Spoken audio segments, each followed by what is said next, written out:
তো ভিউয়ার্স, গুপ্তবিদ্যার সন্ধান ইউটিউব চ্যানেলে সবাইকে সুস্বাগতম। আশা করি সবাই ভালো আছেন। আমি আল্লাহর রহমতে ভালো আছি। তো আমি চাই আমার প্রতিটা শিষ্য হবে বাঘের বাচ্চার মতন, তারা নগদে কাজ করবে ইনশাআল্লাহ। তো আজকে যে বিষয়টি নিয়ে কথা বলবো এটা হলো পাতা খেলার একটা মন্ত্র। আপনাদেরকে বলে দেই, এটা সত্যকার অর্থেই স্বপ্নে আমার সিদ্ধি করা আছে। তো পাতা খেলায় যেমন 7টা অথবা 8টা গ্রুপ হয়। তো আপনার এলাকাবাসী তো অবশ্যই আপনার সাপোর্ট নেবে, তো ওদের দ্বারা আপনারা কাজ করে নিতে পারবেন।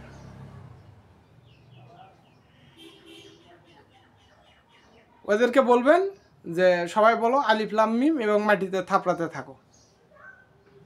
থাকবে, দেখবেন যে আপনার পিছনে 20-25 জন এমনিতে থাকবে। তখন আপনাদের পাতা খেলায় জেতাটা আরও সহজ হয়ে যাবে। যেমন হয়তো বা আমার শিষ্যরা রাগের বসে অগ্নিবাণ নিক্ষেপ করতে পারে, তো যে কারণে বিদ্যাটা দিলাম। তো শিখাবেন, একটা বিদ্যা শিখে রাখলো, কি করলো? ও তো ভরণ তোলাও শিখলো না, পাতার বিষ নামানো শিখলো না, ও শুধু টানা শিখলো। তো 20-25 জন যখন একসাথে মাটিতে থাপড়াবে আর বলবে আলিফ লাম মিম, তখন ওটা প্রচুর একটা শক্তি হয়ে আসবে। তো আমার যারা শিষ্যরা আছে তারা অগ্নিবাণ নিক্ষেপ করবেন না, এবং বিভিন্ন যে বাণগুলো আছে, সাংঘাতিক বাণ, কান্দানে বাণ, তারপরে অগ্নিবাণ, চক্রবাণ, এগুলো আপনারা নিক্ষেপ করবেন না। খেলাতে হারা জেতা থাকবেই, তো সবসময় ঠান্ডা মাথায় খেলবেন। আর আমার যারা মেন শিষ্য তারা তো একাই খেলবে ইনশাল্লাহ।